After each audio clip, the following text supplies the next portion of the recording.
If I can call this meeting to order. Good evening, everyone. We have a few agendas we're going to be working off this afternoon. We have the Committee of the Whole meeting that we're going to be working from immediately, and that's going to be followed by our Council meeting. So with that, I will ask Councillor Bodner to start us off with a prayer, followed by Mr. Longfellow to lead us off the National Anthem. Councillor Bodner. Dear Lord, we ask for your guidance as we meet here tonight. Help us make wise and thoughtful decisions that will benefit our city and its residents. Amen. O Canada, our home and native land, true patriot love in all thy Son's command. With glowing hearts we see thee rise, the true north, strong and free. From far and wide, O Canada, we stand on guard for thee. God keep our land glorious and free. O Canada, we stand on guard for thee. O Canada, we stand on guard for thee.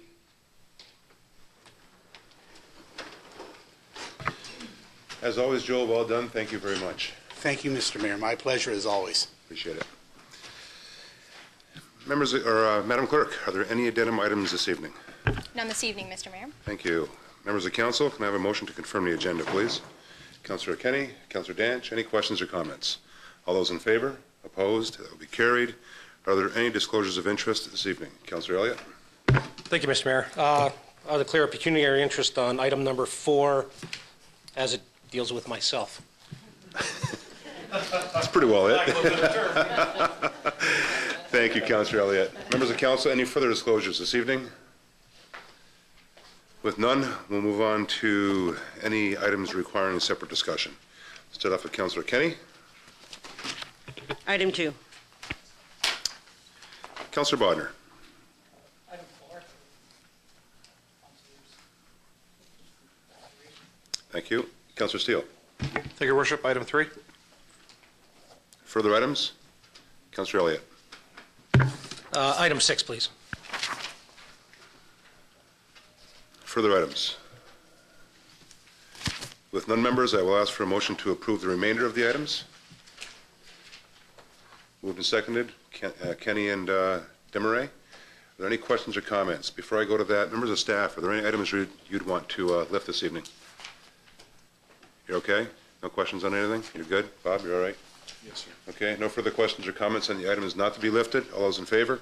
Opposed? That'll be carried. Thank you. We'll now move on to presentations, and I'll be making the presentations from the podium.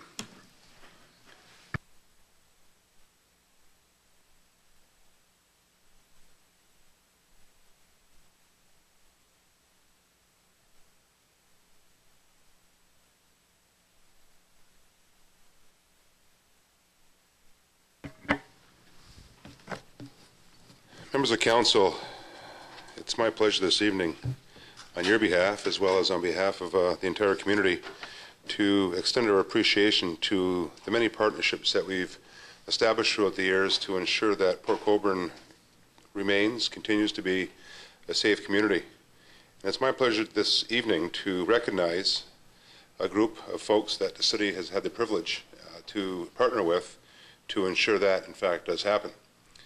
This evening, we're going to take the opportunity to recognize Community Support Services of Niagara and Safe Communities Port Colborne, the recipients of the National Ambassador for Safety Awards awarded by Safe Communities Canada.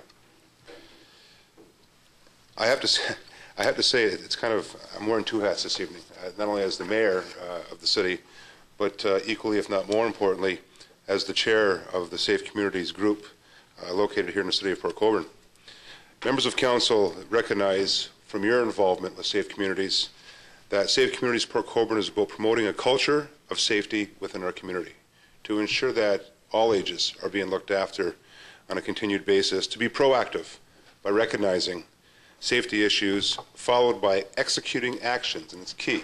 It's one thing to talk about the issues, but it's very important that we have the ability to execute those actions, which in fact then ultimately resolves into making our community a lot safer. To accomplish this, Safe Communities here in the city of Port Colborne has continued to be about partnerships, working with community groups to develop programs to assist the residents of the city of Port Colborne. It is an honor to announce to the community this evening that Community Support Services of Niagara has been awarded the National Ambassador of Safety Award by Safe Communities Canada. This is a real important award, guys. This is very prestigious to win this award for a community partnership here in our nation. Community Support Services of Niagara collaborated with Safe Communities here in the city of Port Colborne, here at City Hall, with our staff, within our team here at the city of Port Colborne, Friends Over 55, Senior Center, and the Mayor's Youth Advisory Council to bring the incredibly successful Snow Buddies program to the residents of the city of Port Colborne. Many volunteers and staff devoted countless hours of valuable resources to develop written materials and present the idea at many local seniors events to promote this particular program. The Snow Buddies program matched students with many individuals throughout our community in need of assistance with snow removal. And they were certainly kept busy during the past winter season, as I'm sure we can all appreciate. They have most certainly prevented many falls and have been pivotal in our common goal of keeping seniors in their own homes and following the Safety at Home program guidelines.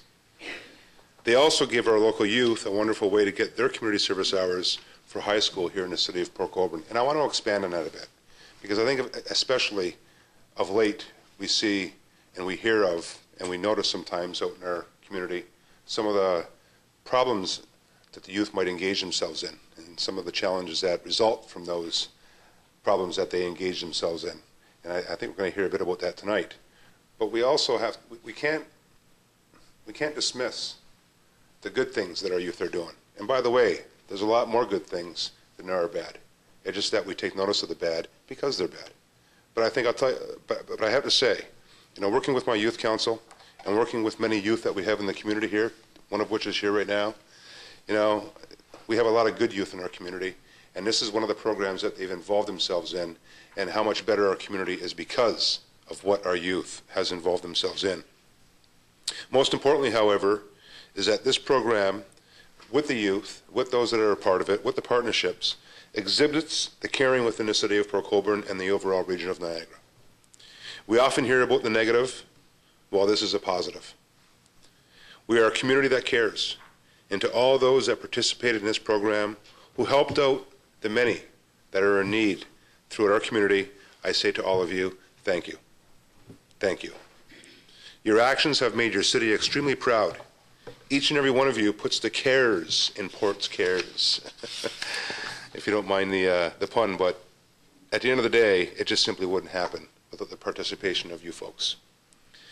With us here this evening is Mr. Ron Waldy from Safe Communities Canada, and it's my pleasure to pass over the floor to him at this time. Ron, welcome. Mayor Bradaway, members of council, we are delighted to have been invited to come to make this presentation, and I'm really honored to be here to do it on behalf of Safe Communities Canada. One of the things about partnerships that I really like is that they work on so many levels, and what we loved about this award was the level of partnerships that are there. And the one that I like the best is the partnerships that are being forged between the young people of this community and the seniors in this community. These are partnerships beyond snow, I'm sure. And I think those relationships are what are going to make this program sail through the future. Now, Community Service Support of Niagara are accepting this award on behalf of community service partners across the country. One of the best things about doing the National Ambassador for Safety Award is that we get to read all of them. And it's astonishing what's going on across Canada. There are 44 safe communities in this country, and every one of them, there are organizations like this partnering with other organizations to better the lives of the citizens in their community. And that's what this award is all about. And so I would like to bring all the partners up, if I may, Mayor Bradaway. Sure. to present this award. So I'm going to ask, first of all, from Community Support Services Niagara, that Lori Elliott Leach and Patricia Reggie come forward. We are also delighted to have a snow buddy on behalf of all the snow buddies, so if Brianna Irving could come up, and Joanne Faircholi from Safe Community Support Colborne, and you, sir, if you could come. Sure. And on behalf of Safe Communities Canada, I want to present you, Services of Niagara, with this award. And I also want to read to you all a letter that was written by Paul Kells to Safe Communities Port Colborne. And with this letter comes a small check, which we're pleased to present to you, to help support this program going forward in the future. And this is Paul's letter to you all. On behalf of Safe Communities Canada, it gives me great pleasure to bestow on you the National Ambassador for Safety Community Service Partner Award for 2011. Your name was submitted by Safe Communities Port Colborne to receive a local award recognition by the safe community in which you live. A peer review was done of all the local nominations received, and yours was selected as an outstanding example of a community service partner in the field of injury prevention and safety awareness. A $200 donation in your name shall be given to Safe Communities Port Colborne in recognition of this achievement. As one of our newer designated safe communities, it is inspiring to see the level of commitment by the people of Port Colborne and the community support services to injury prevention and safety promotion. It is an honor and a privilege to recognize you for that on a national level. Yours sincerely, Paul Kells. So I'm also happy to give you this letter. Appreciate that. Thank you. And I want to thank you once again. We are honored to be here, and this is something really worth celebrating. And it's a great way to start your meeting. Thank you very much. Thank you, Gary. Well done. Well done. Thank you very much. Thank you. I'll be in touch. Sure. Want one fun here? Yeah, I'm so nice to meet you. I'm up here for a quick photo, guys.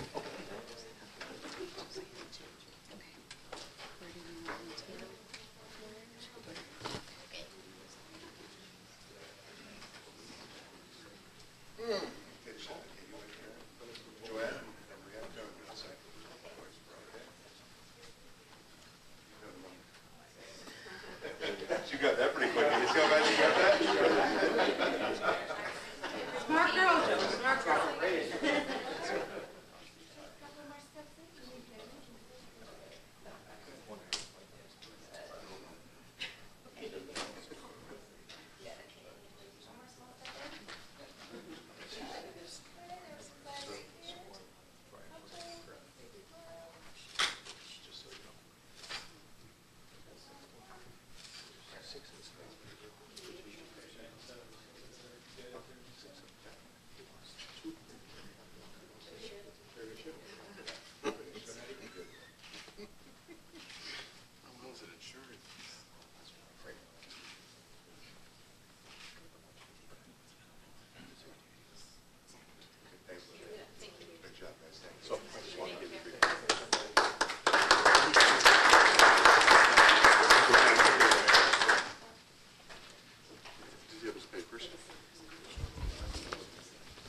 This book.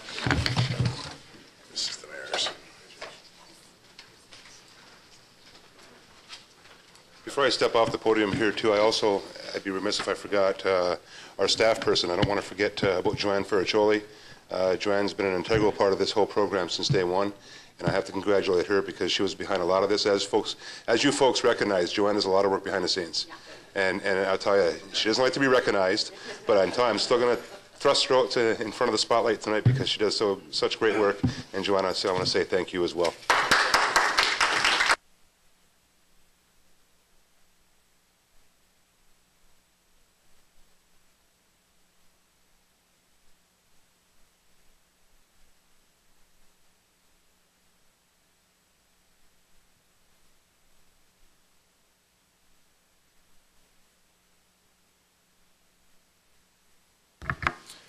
Members, we have one delegation this evening that I do want to recognize at this time.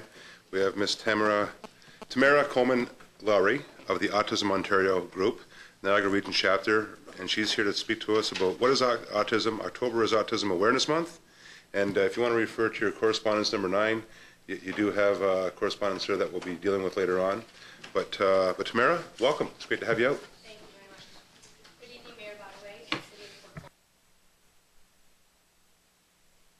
That might help. I'm usually loud, but not that loud. Good evening, Mayor Badaway and council members of City of Port Colborne. October is Autism Awareness Month across Canada. I join you here this evening to share with you what affects nearly 5,000 people across the Niagara region and to request a proclamation that October be known in the City of Port Colborne as Autism Awareness Month. Autism spectrum disorders, also known as ASD, is the third most common developmental disorder. It is more prevalent than Down syndrome, childhood cancer, cystic fibrosis, or multiple sclerosis. ASD is a complex developmental disability that usually becomes apparent during the first few years of life. Evidence that early intervention is critical. It is the result of a neurological disorder that affects the functioning of the brain. Autism is a family of disorders called autism spectrum disorder. This spectrum means there can be a range of diagnoses and can include such disorders as Asperger's syndrome. No two people will experience autism in precisely the same way. Every individual with autism will show characteristics of the disorder, in varying degrees, from mild to severe, with difficulties in verbal and nonverbal communication, behavior, and social interaction. It is vital as a nation, province, and community we begin to understand the 80,000 Ontario families that are affected by autism spectrum disorders. 1 in 110 individuals will be diagnosed. As I mentioned, here, right in our own Niagara region, 5,000 people are affected by this disorder. They are children, youth, teens, adults, families, grandparents, and all those that are touched by those lives. There is no cause. We know there is no cure. But we also know that there is hope and there is support. With appropriate education and investment, Autism Ontario and the Niagara Region chapter can ensure that we are a community is one whose mission is to understand and support every individual, even those affected by ASD, so that they too can reach their full potential. Autism is not a visible disability, although individuals affected by the disorder may display a few or all of the following characteristics: delays in understanding verbal language and lack of speech, repeated body movements such as rocking, spinning, or hand flapping, extreme responses to sensory stimulation, resistance to change, and insistences with routines, difficulties in social environments and in making and keeping friends, as well as muscle coordination. Autism often sees extremes of behavior, but the more that we improve the understanding of ASD behaviors, the more they will be understood by members of our community who experience them. Autism is not a mental illness. There are no known psychological factors that have been shown to cause autism, nor is it the result of bad parenting. Children, teens, and adults with autism do not misbehave intentionally. Instead, they are often unaware of their actions and the implications of their actions, placing them at risk of misunderstanding, intolerance, and even compromised safety. Today, I share with you what 5,000 people in our region experience every day. I encourage all members of the City of Port Colborne and those in our Niagara region to learn about ASD. I also ask everyone to make investments in our community that improve the education, employment, health, housing, and family support of the people in our community that are affected by autism. Many hands make light work. Together we can ensure that people with autism are afforded the opportunity to reach their full potential. In closing, I would like to thank you for your time and for your attention. It has been a pleasure to recognize Canada's Autism Awareness Month here with you this evening. I would like to graciously request of you, Mayor Badaway and council members, that you make a proclamation that in the City of Port Colborne, October is known as Autism Awareness Month. Thank you. Thank you, Tamara. Very well done. Well said. Members of council, any questions or comments? With none, great job. We do have a proclamation coming up at our council portion of the meeting that does declare that month as Autism Month. Perfect. And I'm sure council will pass it. Great, thank you. Thank you for your time this evening. Members, we're going to dive right into my report right now, a short report. First off, I'd like to take this opportunity to congratulate both that ran in the most recent provincial election, as well as those that were elected in the most recent election. And although much didn't change here in the Niagara region, one area did change, and that area being our riding here, the Welland riding. And to Cindy Forrester, hearty congratulations. I know how hard all three candidates worked, including Cindy, and once again to her, well done, great job, and congratulations on your victory. I have worked with Cindy, I think most of you have in the past. I've worked with Cindy as the mayor of Welland, I've worked with Cindy as a regional councillor, and now can look very much forward to working with Cindy at Queen's Park. The reason why I bring this up this evening, folks, is not only to give her our best and our blessings in terms of her next 4 years. We hope her next 4 years. We know we have a minority government, and you never know what happens, but I'm hoping that it will be 4 years before another time that we must be forced to go to the polls. But the reason why I bring it up as well is because it's imperative that members of council recognize our role as municipal regional councils, and I say both municipal and regional councils, moving forward within the next 4 years with a minority provincial government, and the opportunities that exist for municipal and regional councils throughout the entire province of Ontario with respect to a minority provincial government. Now more than ever will we, as municipal and regional governments, be counted upon, be looked upon to consistently communicate with all three parties, not just one governing party, but all three parties, and how important it's going to be for all of us to communicate with those three parties with respect to a lot of the issues that are happening within our jurisdictions, as well as to contribute to the legislation, actual legislation to pass on through our MPP to the legislature that affects our communities, especially as it relates to healthcare, to infrastructure, and incentive tools that move forward with contributing to a healthier economy within our region. But I have to emphasize that we have to do it together as municipalities, as the region, and of course working with the province. I think there's a lot of opportunity here, and I know how active this council can in fact be, the city can be, and even the region as a whole, and that's as a W-H-O-L-E, not as an H-O-L-E. So we have to recognize that, and we can't underestimate the abilities that we have together to work together to ensure that proper legislation gets to the legislature and therefore looks out for the best interests of Niagara. Members of council, we want to ensure that provincial government recognizes that there is in fact life beyond the GTA. Okay? And I think that the last provincial election showed the thoughts of people beyond the GTA. So I think we have to recognize that. And it's up to us, it's incumbent upon us to ensure that the province hears us loud and clear. When I say the province, I mean all three parties, that there in fact is life beyond the GTA.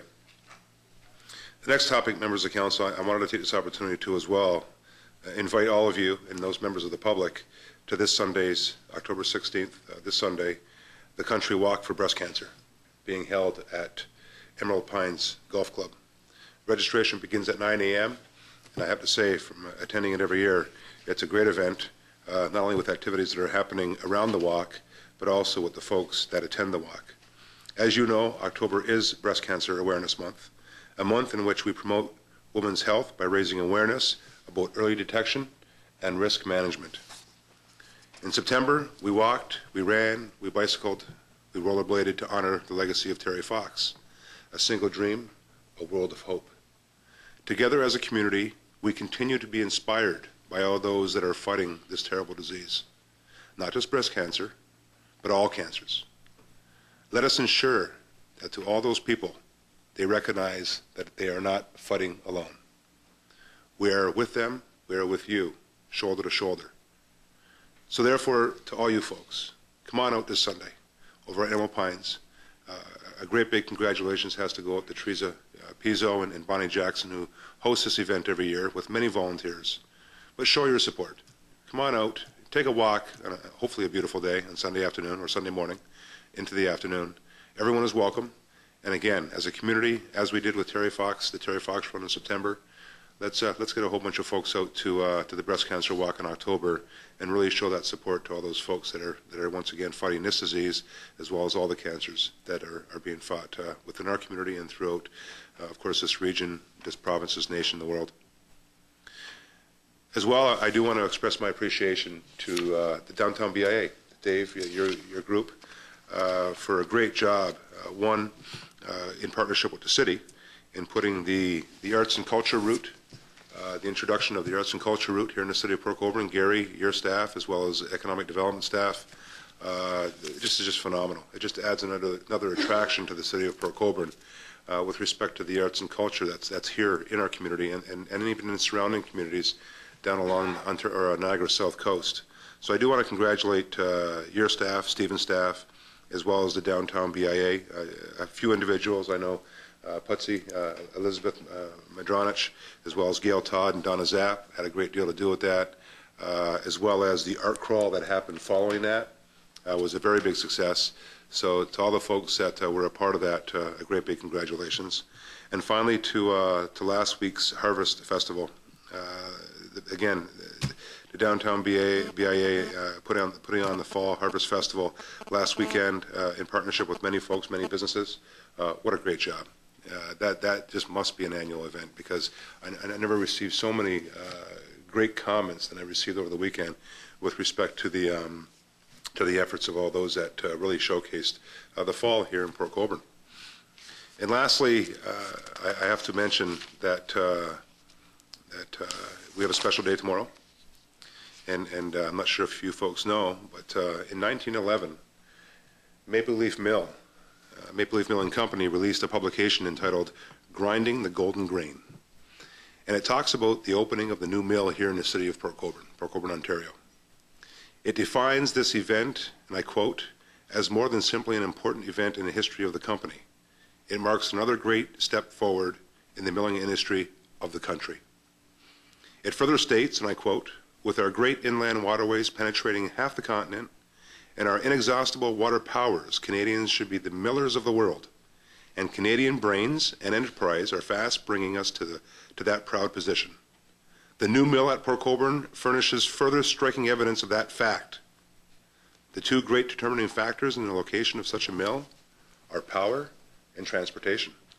And from these viewpoints, Port Colborne stands absolutely without a rival on the continent. End of quote. And while 100 years to the day tomorrow, has passed since this great mill opened and these words were written, quite frankly, not a lot has changed. Port Colborne is still Ontario's premier multimodal location. The location of the mill on the shores of Port Colborne have proved to be a sound business decision by Sir Douglas Cameron and Hedley Shaw, the leaders of the company at the time. I understand the mill was originally set to produce 8,000 bags per day and doubled its capacity shortly after opening. By 1917, the mill had become the largest flour mill in the British Empire, providing employment to many families throughout the city of Port Colborne. When a fire destroyed the plant in 1960, company officials did not take long to determine that the mill must stay, and it was operational once again 15 months later. And today, 100 years later, I shouldn't say today, tomorrow, October 12th, 100 years later, Archer Daniels Midland and Maple Leaf Mills continue to provide sound employment, many of whom are second and third generation family employees, as well as their contribution not only as a corporation, but also as employees to the overall community. I know many people that work, if not most people, that work at ADM that are coaches, volunteers, they're at Canal Days, they're part of the Rotary, they're part of the Golden Puck Committee, they're part of minor soccer, the arts, Roselawn, and the list goes on. These folks are not just a corporation in the city of Port Colborne, they're entrenched in the overall community. It's like comparing a house to a home. And they've made Port Colborne more than a house, they've made us a home. I do want to take this opportunity on your behalf, members of council, but more importantly on behalf of the entire community, to congratulate ADM, both past and present employees, on the celebration of this great milestone, and to thank ADM and each and every employee from the past and present for their continued contribution to both the city of Port Colborne and the region of Niagara. Members of council, I'm going to be asking you this evening, first off, for leave of council, to introduce a resolution that declares tomorrow, October 12th, as ADM Day here in the city of Port Colborne. So I will ask for leave of council to introduce that. Councillor Elliott, Councillor Bodner, are there any questions or comments to that? All those in favor? Opposed? That will be carried. The resolution reads as, whereas on October 12th, 1911, the Maple Leaf Milling Company opened a new mill on the north shore of Lake Erie here in the city of Port Colborne, Ontario, Canada. And whereas on March 1st, 1997, Archer Daniels Midland, ADM, acquired the assets of the Maple Leaf Milling Company. And whereas this mill has continued operations over the past 100 years, providing sound employment for several generations of families and a solid business for the community. And whereas on October 12th, 2011, ADM will be celebrating its 100th anniversary here in the city of Port Colborne. Now therefore, I, Mayor Vance M. Badaway, proclaim October 12th, 2011 as Archer Daniel Midland Day within the city of Port Colborne, Ontario, Canada. The mover and seconder, please. Councillor Kenny, Councillor Steele. Are there any questions or comments? All those in favor? Opposed? That would be carried. Thank you. With that, are there any questions or comments? With none, just an FYI, we are currently working on a bill to be passed to our MPP to bring to the legislature with respect to our emergency room here in the city of Port Colborne. As you know, both opposition parties, the NDP as well as the Progressive Conservative Party, have both declared during the campaign that they would support the reopening of the emergency room here in the city of Port Colborne. So we are now, in fact, working on helping them do that at Queen's Park by presenting Ms. Forrester, and our intent is to present Ms. Forrester, as well as Mr. Hudak, both with a copy of a proposed bill that they can bring to the floor for us and present to the legislature with respect to reopening the emergency room here in the city of Port Colborne. And hopefully that will receive a positive vote on at least one side of the floor, and possibly even a few votes on the other side of the floor. So just an FYI, we're working on that currently. With no further questions, Regional Councillor Barrick is not in attendance this evening. He passed on his regrets. He did not have a report. One thing I did want to mention is we do have our flu clinic coming up, and I do encourage everyone to go out and get their flu shot. Closest here to Port Colborne, Wainfleet, we have Tuesday, November 8th, between 1 and 8, over at the Wainfleet Firefighters Memorial Community Hall, 31907 Park Street, and right downtown Wainfleet in the metropolitan area. And by all means, for you folks out in the rural area, get out to Wainfleet, at least on the west side, to take advantage of that clinic taking place at the firefighters hall.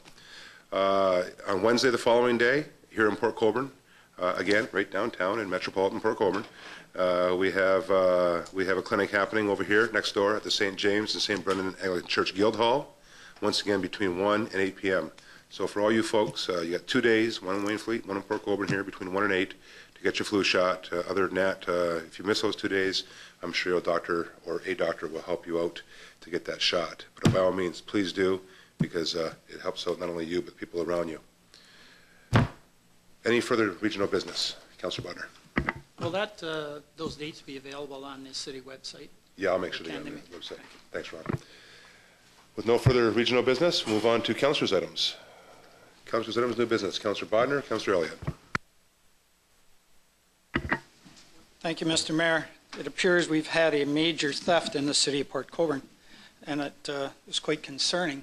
I'll go to Ron Hansen in a minute, but apparently the Bethel Hamlet signs are gone from Bethel, and one from Sharkston, and I'm just saying stay away from the gas line signs. Anyways, Mr. Hansen, I'd like your comments on that. Have we determined anything, or what's gone on, or any evidence of that? Mr. Hansen. Thank you, Mr. Mayor. To Councillor Bodner, we can confirm, yes, the signs are gone. I had a nice tour of the Ward 4 area today, and all the signs are missing. A little investigation into it. None of the signs have been removed by our operations staff. We've confirmed that, so we're just looking into it, and what we will do is reestablish those locations for the entries into the hamlet areas and replace the signs as required. Thank you, Mr. Hansen. Councillor Bodner. Thank you. Can I ask that now that those, and I didn't take them, by the way, but I always wanted to have them spruced up. So before we initiate having them made, can we look at a different wording on them or whatever? If you travel around at least northern Ontario, I have occasion to go up the near north, and there's it says the hamlet of, city of on the bottom. And instead of just a sign that says Bethel or gas line, like what the heck's that, a gas line going under the road or whatever, I mean, it doesn't say it's a place necessarily. But I wonder if staff could investigate legalities of putting a sign like that up, especially on number 3 highway, and just come back with a report, possibly looking at the wording on a sign just before we spend money, and then we might have a chance to just upgrade them a little bit. Great. Thank you, Councillor. Ron, that was a discussion you and I had I think about a month ago, with comparing some of the signs that we've seen around, and the intent was to come back during budget time with some quotes on signs for the hamlets, as well as not only, but also the BI areas, and ultimately the city, as you're coming into the 4 different, I guess, entrances into the city between Highway 3's east and west, as well as 58 and 140. So we can expect that during budget time? Yes, Mr. Mayor, I'd be happy to do that report and investigate the cost of the signs and see what options are out there for the design of the signs. Great. Thank you. Thank you, Councillor Bodner. Councillor Elliott. Thank you, Mr. Mayor. Through you to staff, I'm going to assume it through to Ron. I had a constituent come up to me the other day and ask, the lakefront along Lakeshore Road is fairly busy. We've got 2 benches recently installed along there. There was a request if we could get a garbage can installed near one of the benches. There seems to be a lot of people that are taking full use of the benches and resting while they're walking. Some garbage is being left behind. They were just asking whether or not we could provide a receptacle not near both of them, but near one of the benches, just to have something so people could throw that in, if that's plausible. Thank you, Councillor. That's fine. Okay. Go ahead. Thank you, Mr. Mayor. You touched on it in your mayor's report. We did have a successful I'm going to call it first annual Fall Harvest Festival downtown. And as the council representative on the BIA, I'd just like to thank everybody for coming out. We were blessed with fantastic weather. We started off with, I believe it was Shoppers Drug Mart had a bake sale on the Friday, Farmers Market Friday, and it kicked off into Saturday. Saturday we had a whole bunch of events going on. I was downtown for the whole day, helped, basically was there to supervise. We had everything in the park for kids. We had craft area, bouncer for the kids to jump on. We had Sentinel Horse and Carriage from Niagara Lake come down for free rides. Crafts for the kids were free. There was a popcorn machine. It was free also. Very well attended. One of the clowns that was walking around told me that he handed out over 300 balloons to kids coming up to him and stuff. So just by that number alone, I think it was, it just shows you how well attended it was. Second of all, when you were looking down Clarence Street towards the canal, the sidewalk was full of people. West Street was full. We had free apple cider, courtesy of the Candy Safari on West Street. There was hot dogs with proceeds of Port Cares, free face painting at Harmony on West. So all of the downtown BIA got involved. The BIA sponsored all of the events, and that's what made it free. So to them, as a representative of council, thank you to the BIA for what they did. I heard numerous reports from people from out of town that were in town for the weekend visiting family and friends, could not believe the event that we put on. It was outstanding. I'd be remiss if I did not kind of center out one person in particular, Ann Matischuk from Economic Development, Tourism and Marketing. We kind of kicked it around at a BIA meeting, and Ann was there, and it was like, you know what, we got to do something in the fall downtown to get people shopping. Didn't know what it was. Literally 3 weeks ago, we said, let's have a Fall Harvest Festival. She kind of ran with it on behalf of Tourism and Marketing and contacted all the people she knew, which brought a bunch of things to town. Short notice in marketing, short notice in arranging things. Thanks to Gary and his staff for giving us the permit for King George Park, because we had to get that on short notice as well. Very well attended. Out-of-town people came up to me and said it was unbelievable what we did for the kids, for the downtown and whatnot. So I believe that it's going to be an annual event. I have to talk to our BIA committee tomorrow to make sure, but it was fantastic. People said partnering with the Arts and Culture crawl, I guess, the week before, somebody actually said to me, what small town in Ontario has an Arts and Culture crawl one weekend and a downtown harvest festival the next. They said it's the small events in town that create what Port Colborne is. And I just stood there and I went, you're right, exactly. It brings people into town. It brings an awareness of what we have to offer. And both of them were done on short notice, which I think is remarkable considering the attendance that they both garnered. So fantastic. Again, thanks to Ann Matischuk for doing it. Thanks for the BIA for throwing in their money, providing it for free. I think that's what a lot of people liked. Some of the kids were at the craft table and the bouncy machine or whatever you want to call it for at least an hour and a half, 2 hours. The lineup for the horse and carriage was at least an hour and a half long. It got people downtown. It got them to stay. That being said, there was events that happened on the Friday night that I don't think anybody could foresee. We didn't foresee. I know Chief Cartwright is here. I'd like to call him up to speak to that. It almost didn't allow us to go forward. I don't know if I want to go that far. It really put a sour note on what we were trying to do and what the downtown BIA was trying to do in regards to decorating downtown. And I think I'll let Chief Cartwright take over from there. Chief Cartwright. Your Worship, two members of council, congratulations on the event, first of all. Unfortunately, there was a bit of a conflict because of our open house, but nonetheless, everything worked out well for both parties. Unfortunately, on the Friday night, because there was a considerable number of bales of straw spread throughout the core part of the city in front of some buildings, at around 6 o'clock or shortly thereafter on the Friday night, somebody or somebodies decided to light them on fire in and around a building at the corner of King and Clarence. Our people were able to get there quickly and put them out.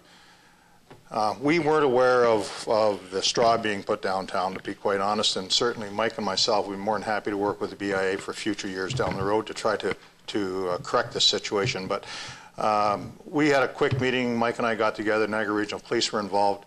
And we went around downtown area, looked and identified the numbers of bales of straw that were in the immediate area of buildings or at the front of buildings. And we met with the treasurer of the BIA. We weren't able to get a hold of the president, and a determination was made that we would remove the straw. The fire department removed the straw, transported it to the fire hall for the night, and it was picked up the next day, is my understanding of it.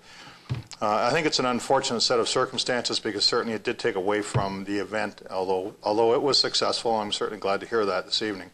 There was quite a risk with regards to those types of things being put downtown in the immediate area of windows and doors and things of that nature, and especially in the older area of the city, given the type of structure that we have in the older area of the city. So we felt we would err on the side of public safety, and we determined that we would remove those bales of straw, which we did that particular evening, as well as a lot of the corn stalks and those types of things, because they were dry and attached to or in the direct immediate area of buildings. I think that's unfortunate, but lo and behold, 2 hours later, we had another fire downtown at the West Street and Clarence Street and a garbage can. It may seem minor in nature, but obviously the people who were there were still there doing the same thing. So I think it just bodes well for the decision that was made at that time by all those who were part of that, and the BIA was part of that decision that was made at that time through a meeting that we had with them. And I think it's unfortunate, but nonetheless, we'd like to think we err on the side of public safety. Thank you, Chief. Councillor?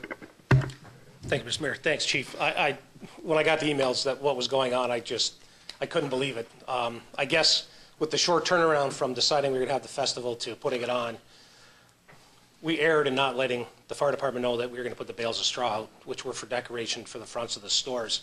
I just couldn't believe that somebody actually went and lit them on fire. It astonished me that happened. I don't think anybody from the BIA even had a thought run through their mind that was going to happen. So, it's really too bad that it did. It got it off to a sour start. I guess on the other hand, with the chief having his open house and at the fire department, we did see a lot of kids running around with little fire hats on and the stickers, so we knew that they had been to both places. So I know that yours was a success as well as ours. But back to the lighting the thing on fire, I mean, people just don't understand that they light the bale of hay on fire, and all of a sudden the building's going up too, and that puts our fire department at risk, the guys and girls that work there, their lives are put in jeopardy. So, I mean, I just wish people would start to think around town and leave well enough alone. We try to make it a better place for people to come and visit, and that's what happens. So, thank you, Mayor. Thank you, Councillor Elliott. Comments on that? Further comments on that? Councillor Steele and Councillor Kenny? Thank you. Is it shame on the BIA for trying to make the city a better place? I mean, enough is enough, and I think I sent that email out on Friday night when I received the emails both from the chief and the CAO. It's getting to the point downtown, it's getting to the point of a ridiculousness. It seems like about every month now, we've had a fire down there. They're lighting entranceways on fire now. You know, you're trying to decorate the downtown for a festive event. What happens if you guys started this over a month ago and had it decorated for the week? Was it every night they were coming back to light something on fire? I mean, you know, these businesses are trying to survive in a bad time. You've got people volunteering to come out, bring people downtown, shop in our downtown, have free events for everyone, and you get a few bad people. We can't say who exactly because we don't know. But, you know, I think we as a city and we as a council have to stand up and do something about this. I'm not sure 100% what it may be, but I think if we brainstorm, we can come up with something because it's getting worse. There's getting more damage downtown. You know, it's ridiculous. You know, when I got this on Friday night, I was incensed. I was standing at the arena with my wife, and I showed her the emails, and I just almost blew my stack there. And I think with our Downtown Business Association and councillors, we should come up with an idea of how to patrol or something. You know, the kids are there. I know a lot of them. I saw them actually Friday night early. I was out. I know a lot of these kids. They're not bad kids. But what happens is you get a big gang of kids. You get a few that are bad apples that come in, and things tend to go astray at times. But if your businesses are going to continue to operate on West Street, and you know there are some buildings down there for sale, are we going to get new people to move in, or are they going to talk to who's down there? I'm going to go somewhere else because of all the problems. You know, we want to flourish downtown. I think our downtown has done well during the recession, but I think we have to finally put a stop to it. I don't care what it has to be. You know, some people may say we're a little too heavy-handed. Too bad. I own a business downtown. I'm fortunate that I haven't been vandalized, but a lot of my clients have, and we know other businesses that have down there. So I think it's time, Your Worship, that we do some brainstorming and come up with something between now and a short time from now. You know, winter time is going to be a little bit different. However, you may still get kids hanging around or people hanging around, and I think David and I can sit with both our BIA as well as other council members and brainstorm and bring something back to council to do. Because it's about time. I mean, a lot of money is invested, and it's, you know, it does piss you off. Thank you. I have Councillor Kenny and Councillor Desmarais. Thank you, Your Worship. I just wanted to add my congratulations to the BIA and the EDO office for a fantastic weekend. It was thoroughly enjoyed, and you didn't let these idiots who started the fire ruin the weekend. I had an opportunity to speak to Bob Porter on Saturday morning, and he was thoroughly disgusted with the fact that some group would go out or some individuals would go out and start the fires. But thank you, Chief, for being proactive and removing the rest of the bills, because who knows, they would have come back maybe at 3 o'clock in the morning and started them on fire since they roam the streets at all hours of the night. But anyways, it does well, bodes well for me that you didn't let that interfere with a great weekend that was enjoyed by all, especially my grandson, who guessed the number of candies in the jar. And I got to eat all the black jelly beans because he doesn't like them, so it was great. They had a fantastic time, brought home all kinds of pumpkins decorated. It was great for them, and really for any families who, you know, you could go downtown and have a great afternoon, and it didn't cost you anything. So congratulations to all, and again, Chief, for taking a proactive approach and getting rid of the other bales that were down there. Thanks. Thank you, Councillor Kenny. Councillor Desmarais? Thank you, Mr. Mayor. I would also like to congratulate all involved. It was a great event. 2 times I was down there, and each time saw Councillor Elliott running down the street, so I think you must have just run laps the whole day. But it was a great event. Getting on to the arsons, we definitely have to do something about this. And we should extend it beyond the businesses, because this is happening in the communities as well. Not just in the case of arsons, but there's all kinds of lawlessness, and that's what it really is. It's behavior that it's gone way out of control. So as a council, I do think that it falls upon us to sit down and work out some things that may be able to be done. I can speak from the community policing perspective. We've been discussing it on that committee as well as on the seniors committee. We've had some long discussions of some of the things that may be done, but as a council, I think we need to sit down and deal with it in the best way that we can. Thank you, Councillor. Further comments or questions? Councillor Elliott. Thank you. I'm glad to hear all the councillors' comments on helping out downtown. And I just, again, like to thank everybody's support for coming out. And there's two people that I completely forgot to mention. One, Larry Boggio from Boggio's Pharmacy. Mike Sneak from the Mill Greenhouses.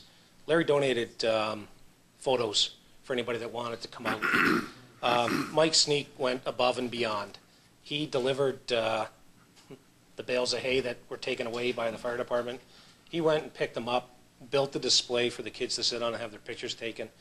Him and his daughter helped set it up. They came down, they tore it down and took everything away. So I really got to say thank you to those two gentlemen in particular. It was one of the best things. When people found out that you could actually sit and get your picture taken for free, they just couldn't believe it. We had people show up, get their picture taken, mingle around and whatnot, and again commented that they've never seen anything given away so much as when they come to Port Colborne. So here's to the second annual next year, and we'll kind of get together and with the BIA and put our heads together. We'll let the chief know what's going on a little bit earlier next year and get their input. I think that that is duly noted by the BIA, so we just look forward to next year. Thank you, Councillor. And just as a final comment, I do want to say that when I first received the first email from the chief, and thank you, Chief, for bringing that to my attention, and as I was forwarding it to you folks, I was in contact with the Niagara Regional Police, with the Staff Sergeant, Marie Hade, as well as he was at the same time in contact with his supervisor that evening. And I think the response was quick. I think they were on scene. Chief, correct me if I'm wrong, quickly. However, I think the key part of it is, as you said, Councillor Desmarais, is it's just not happening in the downtown area.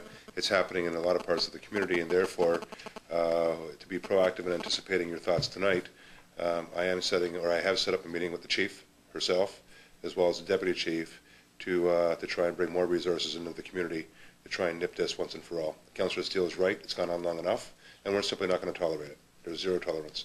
So we'll have to do what it takes, and a lot of that has to do with enforcement. But let's face it. And I think Bill hit it right in the head. We got some great kids in this community, and unfortunately, we have a handful, a small number that are out there ruining it for the rest of them. So I think as important as it is to enforce and to ensure that those that are doing wrong in the community are caught and dealt with, I still think as well we have to make more amenities available for those that are requiring them. Because when we look at the skateboard park, and I know there's an RFP out right now for design build, which we can hopefully get on, and hopefully it'll be in the ground very soon. For those other kids, there's got to be more amenities available for them within our community, and we're going to move forward. Dave, you've been working on that, and Bill, and Yvonne. So we have to ensure those get done. But on the flip side, we just simply can't tolerate, and I've heard a lot from the mayor, from my youth council, the mayor's youth council, as well as others in the community, how upset they are that their generation is doing that when they're in fact trying to do the opposite and trying to contribute to their community. So it's not just affecting us; it's also affecting their peers. And unfortunately, that's extremely unfortunate, because I think 5% or not even, maybe 2% are giving a bad name to the other 98%, and that is so darn unfortunate. And finally, again, I want to reemphasize Dave's comments and a hearty congratulations to the BIA, the fire department, Chief, a great job with the open house, to you and your team. I tell you, to all you folks that were involved, you truly exhibit what Port Colborne's all about. And whether it be a big event or a small event, we just have what it takes to ensure that we not only showcase the city, more importantly, we showcase the community. And that's very important to recognize. And Dave, to you yourself as well, thank you for your involvement. Job well done. Further new business. Councillor Kenny. Thank you, Your Worship. Through you to Mr. Hanson. I believe it was on Friday, the corner of Elm and Main Street West section was dug up. And I wondered why that would be done on a Friday before a long weekend, and it's still left not fixed. The warnings were not appropriate for that. They never tapered it off like they're supposed to taper it off. They put a little bit of stuff there, but definitely not enough that you hit, when you hit that, you knew you hit something. I just don't understand why they would start that on a Friday, leave it for a long weekend, and then still not do any work on it today. So if, I think it's Jim Hunnipan who I should be speaking to, but because he was in charge of that Main Street project, but since he's not there, I will address the question to you, that why would we do that? Mr. Hanson? Thank you, Mr. Mayor.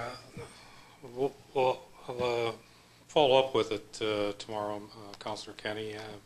I can't say for the timing of it. I know we're pushing everything that has to be done there to get everything done by October 31st, which is our deadline. There was a collapsed storm sewer in that particular area, and the trench was, the storm sewer was replaced and the trench was reinstated. It's just a scheduling issue, and I'll follow up on that tomorrow to ensure that that's taken care of. Thank you, Mr. Hanson. Thank you, Councillor Kenny. Further new business, Councillors' items? With none, staff, any comments or questions, any updates? Everybody's good? Okay. Chief?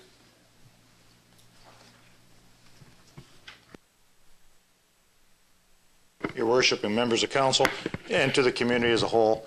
This is Fire Prevention Week. Our staff are out tonight doing home door-to-door inspections.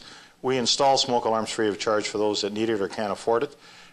We do charge people for not having working smoke alarms, and are in the process of doing that in a number of instances. So if you know you don't have one, call us. We'd be more than happy to provide one to you, and in fact, if you can't, we will install it for you free of charge. We like to be proactive. We want to try to keep our community as safe as we can. The first line of defense is a working smoke alarm. Make sure you have one on all levels of your home. Thank you. Thanks, Chief. Well stated. With no further updates, we'll move on to the adoption of the minutes of the 23rd meeting regular of Committee of the Whole, dated September 26th, 2011. Mover and seconder, please. Councillor Bodner, Councillor Danch. Are there any questions or comments? All those in favor? Opposed? That will be carried. Thank you. Members will now move on to the items requiring separate discussion. We will start off with item 2. Councillor Kenny. Thank you, Your Worship. That the Department of Planning and Development report number 2011-64, subject parking and traffic, Steele Street, be approved, recommending 1, that the Council of the City of Port Colborne receives this report for information purposes, and 2, that the Council of the City of Port Colborne directs staff to implement no parking signs on Steele Street south of Sugarloaf as indicated in the existing bylaw. Thank you, Councillor. Do I have a seconder to that, please? Councillor Danch? Question? Councillor Danch? That's fine. Questions or comments? Councillor Kenny. Thank you, Your Worship. I just have a few things about the no parking on that section of Steele Street. I had a request from the owner of 2 Steele Street that 1 parking spot be marked off so that he would have a better sightline view when he leaves his driveway. Sherry or someone from that department came and marked off, and I showed him, and he was quite satisfied that that was a nice spot for him to get a better view. And really the only time it bothered him was when a van or SUV parked in that area, because it did block his sightline. Anyways, I don't agree that that whole area from 2 south should be no parking. I believe that this is going to impose a lot of problems because staff right now park there. And so with staff are parking there, the patients still have an opportunity to park out front and walk in for their appointments. Very few go into the parking lot. 90% of the time the parking lot is empty because it costs you $3 to go in for a half an hour and $5 after that. Actually, sorry, six after that. Anything over a half an hour is $6. So if you don't, when you walk into urgent care, most of the times they got to put in the $6, or they are going to get a ticket because I know Joanne came in one day just to drop me off a piece of paper, and the piece of paper took her 2 minutes, and the guy was right there, and he gave her a $40 ticket. So it's, if you're going to put no parking there, then the employees are going to go and park out front, which means no parking at all for anybody using. And I just don't think it's right. I think it's too much, too quick. I think the one spot that Mr. Robbins asked for is sufficient, and I think the rest should be left alone. But I'll wait to hear from the rest of the council on that. Thank you. Thank you, Councillor Kenny. Further questions or comments? Councillor Bodnar. Thank you, Mr. Mayor. I agree with Councillor Kenny. That's going to disrupt the area there a little bit, with people in there where they're used to parking. And I know, or at least in the report, it says that it is a no parking zone. There just isn't signs up there. So I guess we'll have to make sure in the recommendation, if we decide to leave it parking, that we don't put the parking signs back up and, and people aren't charged. But I think we need to look at that whole area there if we decide to go with no parking. Is there an alternative? And I know everything is cost, but from Northland Point Service Road, this is on the east side of Steele Street. If you're looking at that colored picture, that long blue line that goes right up to Sugarloaf Street, is there any opportunity to put angle parking in there? Like, we must own a piece of that, I would suspect, like we do out front on Sugarloaf Street, although I don't know for sure. But if we do, is there any opportunity to put angled parking anywhere on that side? Then we could do away with parking on the west side of Steele Street, but just comments from staff if that's a possibility. Mr. Hanson.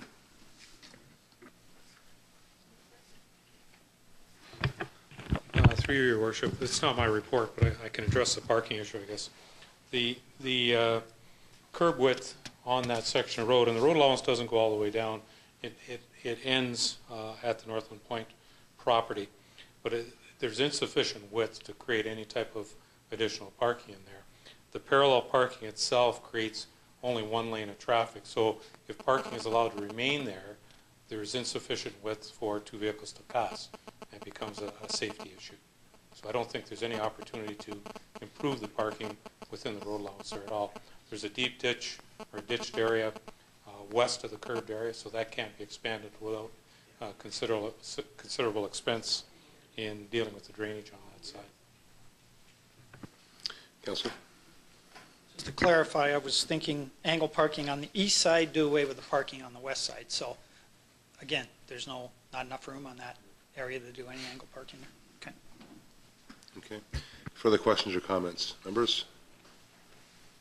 Councillor Steele. Thank you, Your Worship. Through you to staff. Just south of number 2 Steele Street, there's a red slash on our aerial photo here that says no parking. How far down from his entranceway would that no parking extend? How many feet, approximately?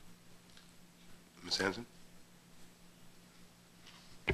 Through you, Mr. Mayor, that would be approximately 7.5 meters.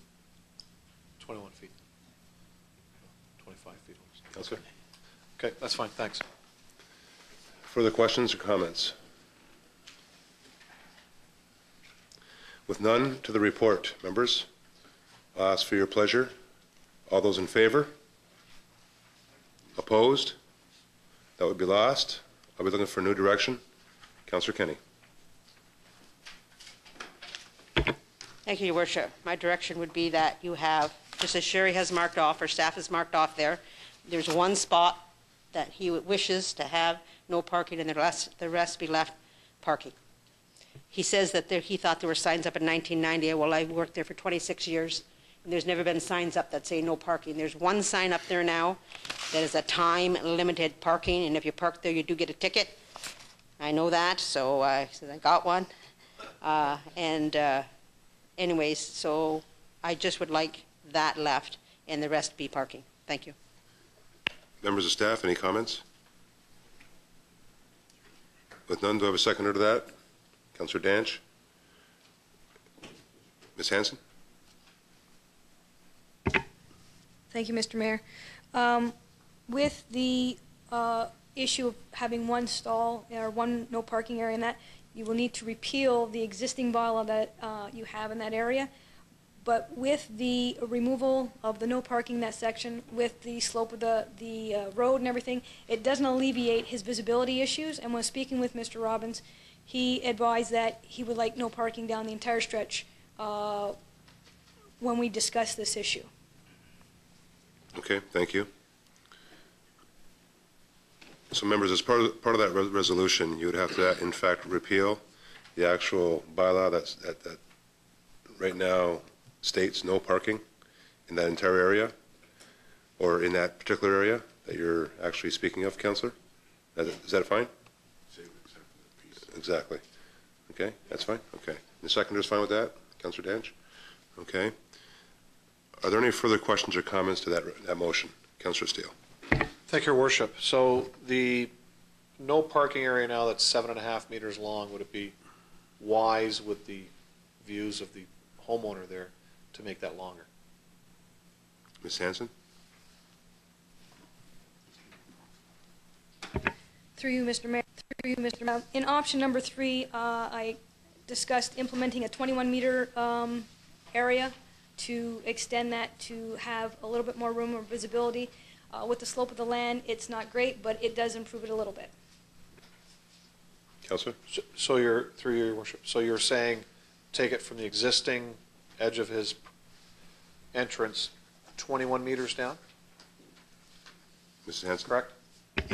Through you, Mr. Mayor, that is correct. No, it's 7.5. Councillor? I mean, if that's the wish of the resident, in your opinion, is that enough? Mrs. Hanson? Does it clear up the majority of, obviously if a big truck parks there, but 99.9% of the time it's cars that are along there. So I'm just saying, with normal car parking there, is that a good sight line? Through you, Mr. Mayor, having any parking along there causes difficulty with the sight line because of the slope and the terrain of the property on the west side that we have there with the brush and the mound. But the 21 meters we took a look at, and without removing some of that grass and that brush and putting no parking there, we can only wait and see if you can actually have a clear visibility in that area. Thank you. Thank you, Your Worship. I think Mr. Howe wanted to say something. Mr. Howe, go ahead. Sure. Your Worship, may I suggest that motion simply say that the no parking provision be provided sufficient to accommodate the blind spot in the opinion of Mr. Robbins, and from there on the bylaw repealed. If it's 7 meters or 8 meters or 6 meters, whatever works in there as far as Mr. Robbins is concerned. Yeah, I'll take that. I mean, if staff's saying it's 21, then add that it's 21 meters and keep the sight lines fine, and then leave the rest as parking. Okay, There's Councillor no Kenny? problem with that. Then you'd have to take off the timed parking sign. You got to take that off. So you've got to allow for people to park there. And so then I would ask that the time-limited sign be removed, and then all the parking north of his house number 2, all the parking north would be all day long. Take the time meter out, that time one for 2 hours. I spoke to him. I went to his house twice. Him and I actually walked where the line was marked, where parking had been marked off that section. He was satisfied with that. He said, as long as no one parks in that section, I can see. Because that's exactly almost where that little dip in the road is. So, I mean, you know, you're talking 21 meters. That's at least 4 cars, right? That's 4 parking spots gone. That's a lot. Like, he asked for 1, and now you're asking to change that from 1 to 4. I just don't think it's right. So I won't support that. Okay, so the motion is still on the floor. Further questions or comments? Councillor Steele?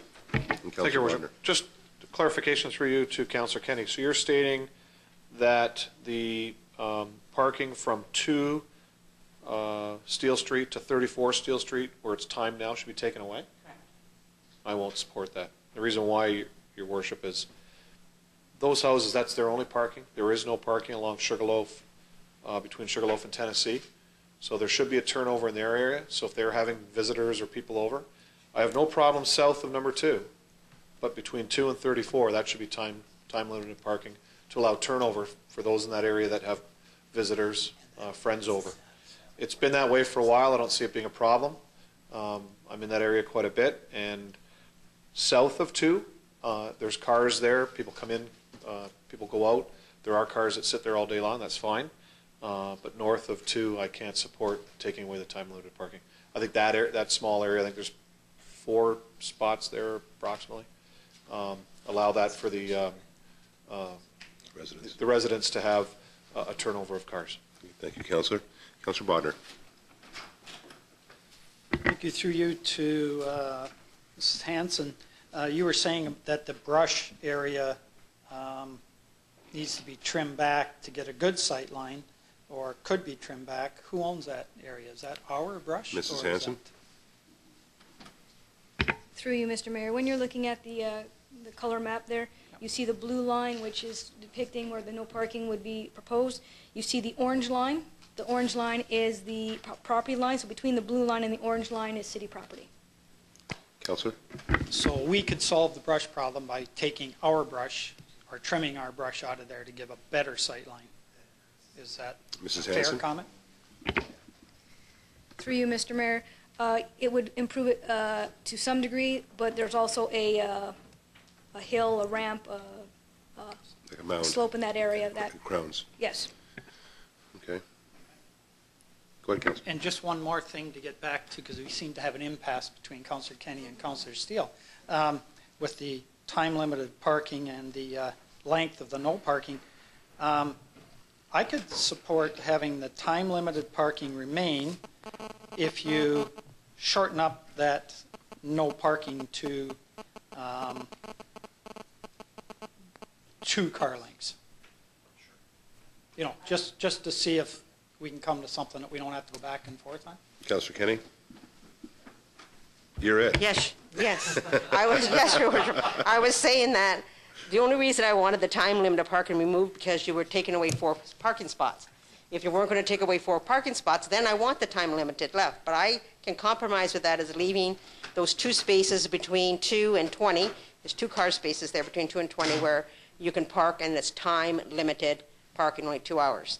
But where this other line is way down here, that's way past the entrance into where the ambulances go in, and that's way too far down. So I would be very satisfied with that compromise, leave the time limit of parking, and have just 2 spots then that are no parking on the south of his driveway onto Steele. Thank you, Councillor. Thanks. Councillor Steele. Thank you, Your Worship. I'm glad my fellow councillors compromising. I like this. Through you to staff. 2 spots is, what are they, approximately 12 meters each? Ms. A Hanson? spot? Through you, Mr. Mayor, the 21 meters is only 3 spots. It's about approximately 7 meters a stall. It's 6.7 meters is what we require for a stall. Okay. Councillor? So 14. So 15 meters? I'll settle on 15 meters. If my fellow councillor will, and thank you, Councillor Bodner. I can live with that. Councillor Danch? That's fine. As a seconder? Okay, are there any further questions or comments? Okay, just to clarify the motion, Councillor Kenny? You don't know? Yes, that we 14 meters. It's 6.9 and 6.9 for each stall. 6.7. Okay, so that's what I want. 6.7. That's all I want from his, because his driveway opens out too. That's something else it does. It's not a straight driveway like everybody else has. His driveway opens out like that. Yes, and you've allowed for that because I noticed you had 2 lines there, or somebody So did that. 6.7 per stall, right? Yeah, that's it. So now what are you looking at, what are you looking at south? I need to put this into motion here. What are you looking at south of 2 and then north of 2? What are you looking at, first of all, let's look at south of 2. South of 2, Steele Street, 2 parking stalls. Right. With no parking. With no time limit. No, with no parking. No parking, gotcha. And then leave the timed parking north. There's two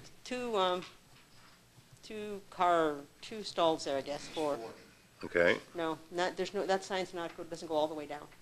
It just goes for those first two, I think. Okay. Because I know that when anybody's got a ticket, they said, geez, I should have been car number 4 and I wouldn't have got a ticket, but, so that's how I know. Okay, so Sherry, I'm trying to nail this down for Ashley here. So I need the motion to be very specific. Go ahead. Through you, Mr. Mayor, I need 1.5 meters from the driveway entrance, then a 6.7 meter stall, a 6.7 meter stall, and that area will be designated as no parking. Gotcha. Okay, Councilor, you're fine with that? You got that? Good. Seconder's fine with that?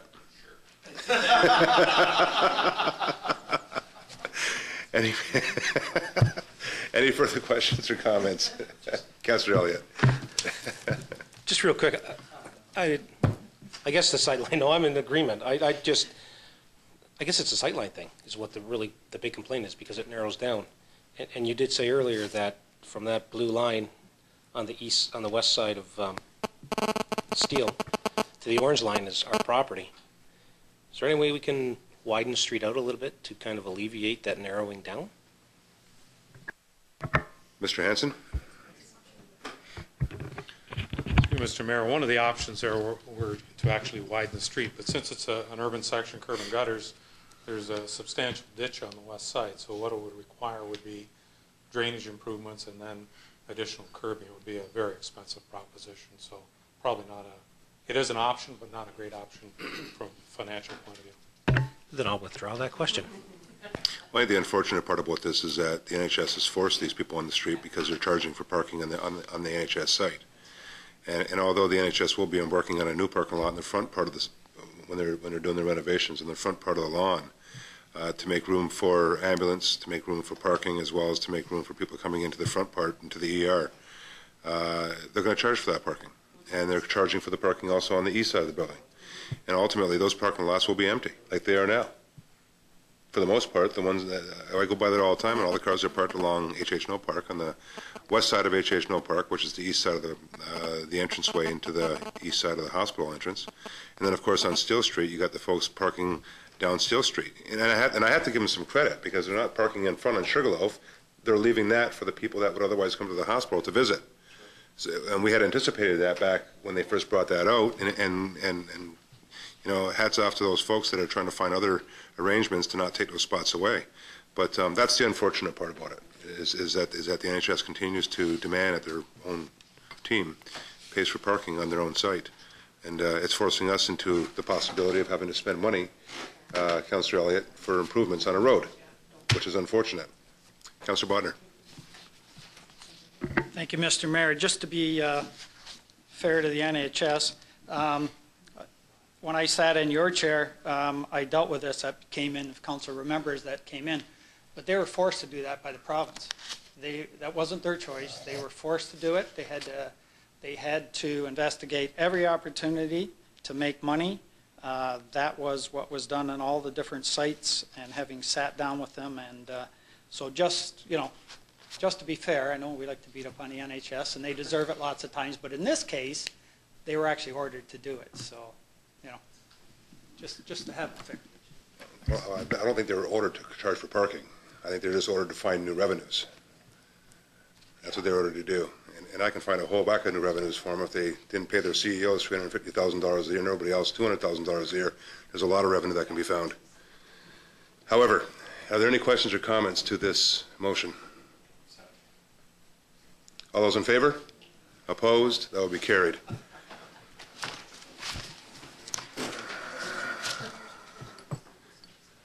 Item 3, Councillor Steele. Thank you, Your Worship. That the Department of Planning and Development, report number 2011-75, subject request to waive application fee for zoning bylaw amendment at 890 Pleasant Beach Road, Al Horning, be approved, recommending 1, that council decline the request to waive the fee for a zoning bylaw amendment application at 890 Pleasant Beach Road. 2, that Al Horning be so notified. Thank you. Do I have a seconder to that, please? Councillor Kenny. Questions or comments? Councillor Steele. Thank you, Your Worship. Through you to Mr. Aquilina. With the number of emails going through the Committee of Adjustment and staff, I'm still a little confused with regards to the zoning of the property and whether the Committee of Adjustment has the authority to waive that. I really didn't get a definitive answer. It still seemed to be very gray. Can you give me the black and white answer this evening, just so I can make an informed decision on this? Mr. Aquilina. Thank you. Through you, Mr. Mayor, to Councillor Steele. Mr. Horning's property is zoned hamlet development. That zoning permits a single-family home. However, in the official plan, there is a policy that says if there is a development zone property, hamlet development, residential development, it states that there is a need to have a secondary plan done first. Once that secondary plan is done, it then is determined, is it good planning to then allow for future development? It's almost a holding symbol or a holding zone. In this case, the secondary plan wasn't done, but we made the determination that lands couldn't be developed further west. However, the official plan policy still states that the lands then need to be rezoned to an appropriate residential zone, which in Mr. Horning's case, if his application would go forward, it would be recommended that it be zoned to a hamlet residential zone. So the hamlet development zone is a holding zone under the official plan. The comment I made to Councillor Elliott and committee member Elliott, it's the same similar example. In the official plan, there was guidance on policies with respect to severances, and the example I gave, if you have a farm property and a surplus dwelling that is to be severed off, the policy states that the remnant piece be rezoned for agricultural purposes only. That is a policy that we always recommend to the committee adjustment put as a condition. In this case, it's very similar in the sense that the official plan has a policy, a direction that this city council wants to ensure that any other future development doesn't take place unless the zoning is changed, and that is done through city council. So my comment to Councillor Elliott and to the committee, it's not something that would be recommended. It's something that city council should be making that determination. Is there authority for the Committee of Adjustment to do that? It is gray. My direction is that it shouldn't be something that the Committee of Adjustment determine. It's something that City Council should make that determination, whether or not they want to see that development happen in the hamlet of, in this case, Shirkston, or the hamlet of Gasline, or the hamlet of Ethel. Well stated. Thank you, Mr. Aquilina. Councillor Steele. Thank you, Your Worship. Thank you, Mr. Aquilina. I mean, I think that's the reason the committee told Mr. Horning to come to this body, only because it being gray, I suppose we could have, but, you know, again, we want to do the right thing. And in what was given, the information given to us that evening was the fact that he didn't know with regards to the rezoning of it. Yet in the report it states that he was, prior to our meeting, he was notified by your office and staff that these are the procedures that have to be done and these are the costs. So in reading this report, I take that to be correct? In that you follow the proper, or our staff followed the proper information that was to be given with the questions that were asked? Mr. Aquilina. Thank you, Mr. Mayor. It's an unfortunate situation that we're here this evening. I trust my staff to give the information, the proper information. When people are doing development, a lot of times it's confusing for some individuals to understand the processes that are required in order to do a development. In this case, I have the trust and the honesty in my staff that they're given the proper information. In the report, it did mention that in the future, there will be pre-consultation policies that City Council will have to approve. In the future, if someone does propose a development, they will sit down with us for a fee prescribed by council, and we will then have something in writing that actually dictates all the studies that may be required and the fees that are required to move forward on the development application. In this case, it was something that was verbally talked to, discussed between my planner and the applicant, and I'll leave it at that, that I trust my staff to give the proper information. Thank you. Any further comments or questions? Councillor Kenny? Thank you, Worship. To Mr. Aquilina, well, I certainly trust that staff gave this individual the right information, but somehow the waters got muddied and he didn't get it. He didn't understand that. He asked about what were all the fees involved, and I don't think I think he still is wondering, our fees for this rezoning would be $1,900? Like that's our portion? Is that correct, to rezone? Is that $1,900? Is that correct? That's right, Linda. Through Mr. Mayor to Councillor Kenny, right now in our fee bylaw, we have a combined application fee. If you have a severance and a rezoning, it's a $2,800 fee. Mr. Horning paid the $900 application fee for the severance. He would then be required to pay the $1,900 fee for the rezoning. There is a regional review fee of $550 that is required as well. Councillor? So he's paying $1,900 and $500 to the region. Is that right? Another $1,900? Through you, Mr. Mayor to Councillor Kenny. As of right now, he's only paid the $900 for the severance. He would be required to pay the $1,900 fee for the rezoning. Part of that fee is a regional review fee on top of the $1,900 of $550. Councillor? Well, that's where his problem, I guess, is, because that's an awful lot of money, Mr. Appling, as you know, and I know that he plans to, the reason he wanted the severance is he plans to sell the one lot, and probably he certainly could recover the money from the sale of that land to pay for this. But he still, when it came to the committee, did not understand that. And I'm glad that to hear that there's now going to be set, you're making an actual form that they can see, so they can't say he said, she said. It's going to be down in black and white. This is exactly what it's going to cost you. This is how much, the fee is. This is how much it cost you from the region. This is how much everything is, so that there won't be any more of this he said, she said. The committee was pretty torn that night. We didn't know, what to do. You have 3 councillors on Committee of Adjustment, and you have 3 councillors on the Committee of Adjustment to just do that, to make sure that things happen that don't happen to, that we abide by those rules. And I know those rules and regulations are pretty fierce sometimes for a person trying to develop property. And to me, I felt that this individual certainly did not get the whole picture. No matter how many times you ask him the question, he never seemed to get it. And so I just want to make sure that for in the future that won't happen again. Thank you. Thank you, Councillor. Further questions or comments? With none, all those in favor? Opposed? That will be carried. Thank you. Councillor Bodner.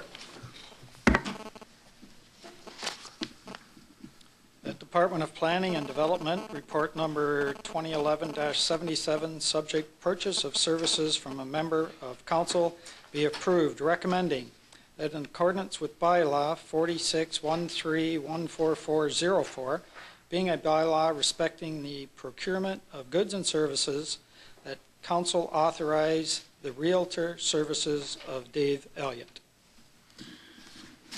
Thank you, Councillor. Can I have a seconder to that, please? Councillor Steele. Questions or comments to that? All those in favor? Opposed? That will be carried. Move on to the next item. Councillor Elliott. Thank you, Mr. Mayor. The Department of Engineering and Operations Division report number 2011-43, subject public health directives for the small drinking water systems at Bethel Community Center and Centennial, be approved, recommending the council accept report 2011-43, public health directives for the small drinking water systems at Bethel Community Center and Centennial Park for information, and that council direct staff to proceed with the upgrades to the Bethel Community Center drinking water system at an estimated cost of $5,000 in order to comply with the directive and regulation and fund the upgrades out of the 2011 operating budget. That in order to comply with the directive and regulation, council pre-approved the estimated capital expenditure of $20,000 out of the 2012 capital budget for the upgrades to the Centennial Park drinking water system, and further approved the cost of abandoning the Dug Beach well. Thank you, Councillor Elliott. Questions or comments? Seconder to that, please. Councillor Elliott. Thank you, Mr. Mayor. Through you to Mr. Hanson, I'd imagine. And I notice that Darlene's here too, so it's a good thing. She's here just because of this. I guess when I looked at it, the first thought that crossed my mind was $20,000 is an awful lot of money to put in capital to upgrade this. And the only question I had was, is it mandatory that we have potable water at the park in order for the washrooms to operate? Mr. Hanson? The quick answer is yes. Simple answer is yes. We have to bring it into compliance. The directives are very stringent. that have come down, reading the report and the directives coming down through public health now for our facilities. We just went through this process with the Sherkson Community Center, about $30,000 to bring it into compliance, being a designated facility. We also have these other two facilities that we have to deal with. Bethel has been brought into compliance essentially with the cistern. It was put in a couple of years ago. It's in good shape other than the paging system that's required when the ultraviolet system may fault. The Centennial is a little more complicated. What we learned with the Sherkson system is that the dug wells are no longer acceptable in terms of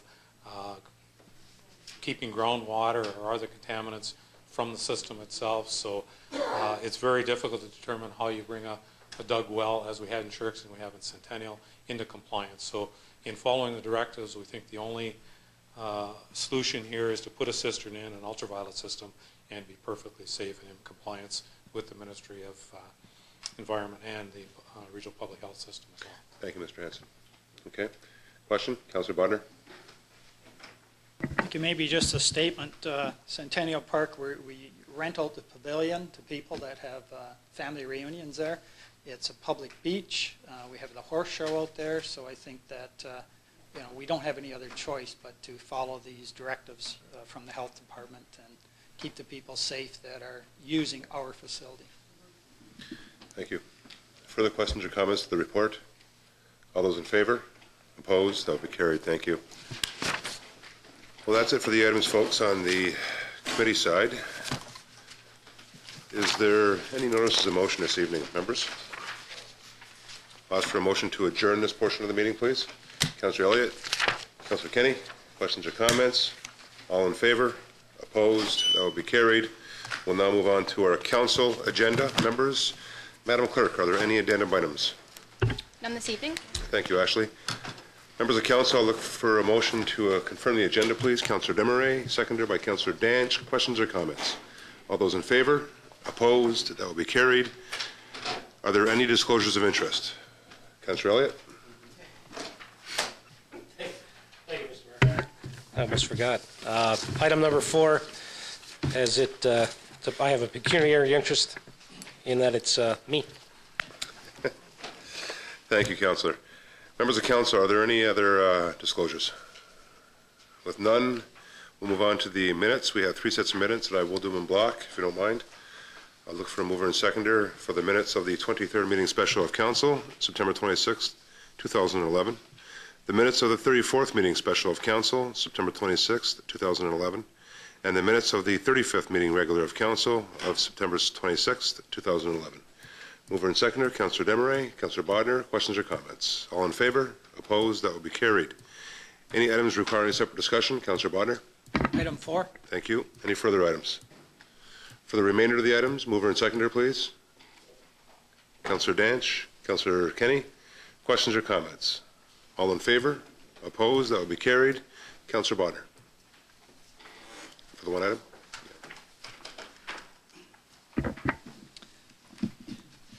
The Department of Planning and Development Report number 2011-77, subject purchase of services from a member of council, be approved recommending that in accordance with bylaw 4613-14404, being a bylaw respecting the procurement of goods and services, that council authorize the realtor services of David Elliott. Thank you, Councillor Bodner. Do I have a second to that, please? Councillor Steele, questions or comments? All in favor? Opposed? That will be carried. Thank you. We'll now move on to proclamations. I do have 4 proclamations, and I'll be looking for a mover and seconder for those. Okay. The first proclamation is Autism Month. That whereas autism spectrum disorders, ASD, have seen a 600% increase in their diagnosis over the last 20 years, and currently affects the lives of 80,000 Ontarians, including an estimated group of over 5,000 Niagara Region individuals and their families. And whereas ASD affects 1 in every 110 children born, as well as their family, their friends, and their communities.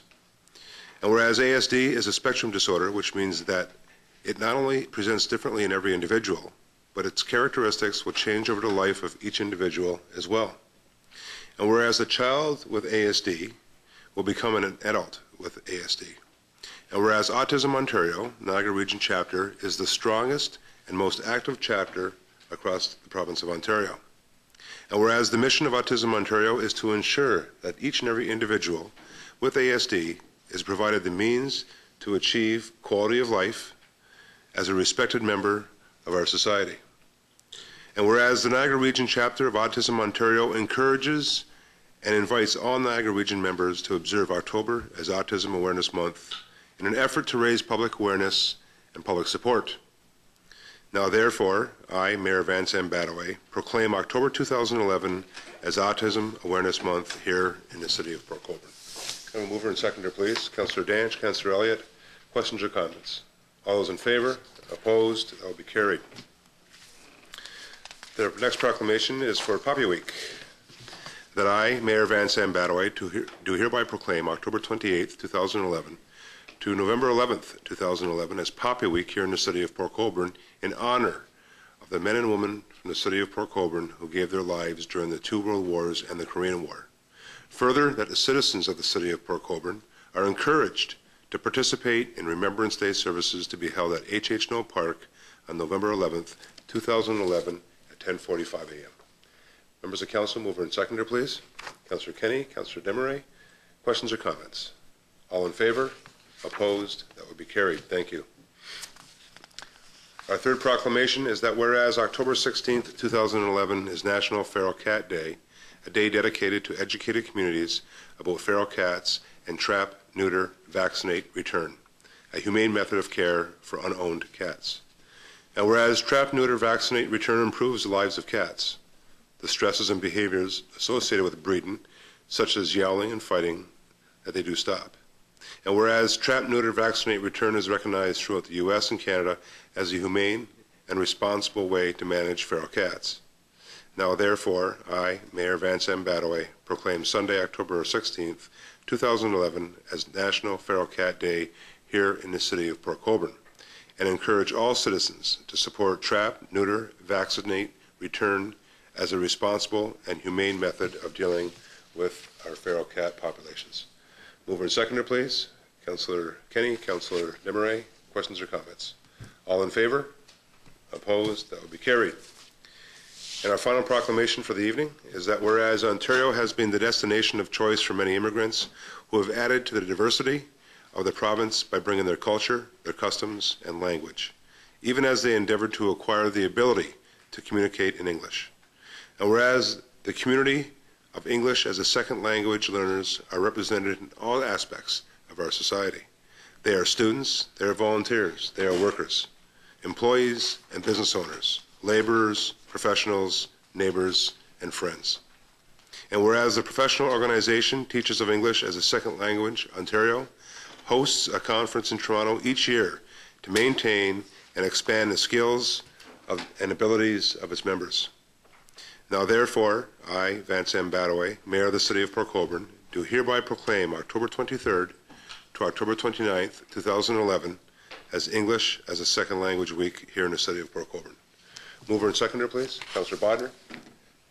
Councillor Steele, questions or comments? All in favor? Opposed? That will be carried. Thank you, members, for those four proclamations. We'll now go to the minutes of the boards, commissions, and committees. We do have one set of minutes. The minutes of the Port Colborne Transit Advisory Committee meeting dated June 8th, 2011. Mover and seconder, please. Councillor Elliott, Councillor Kenny, questions or comments? All in favor? Opposed? That will be carried. Thank you. Are there any notices of motion? With none, Madam Clerk, introduction of the bylaws. Thank you, Mr. Mayor. That the following bylaws be read a first, second, third time and finally passed. Bylaw 5702-13311, being a bylaw to amend Bylaw 5525-12210 to adopt a community improvement plan for the Downtown Central Business District Community Improvement Project area. Bylaw 5703-13411, being a bylaw to authorize entering into a contract agreement with Ontario Clean Water Agency regarding tender 2011-34 citywide hydrant flushing. And finally, Bylaw 5704-13511, being a bylaw to authorize entering into a contract agreement with Insight Systems, Inc. regarding Project 2011-31, integration of water loss analysis tools into a water SCADA system. Thank you, Madam Clerk. Members of Council, any questions or comments?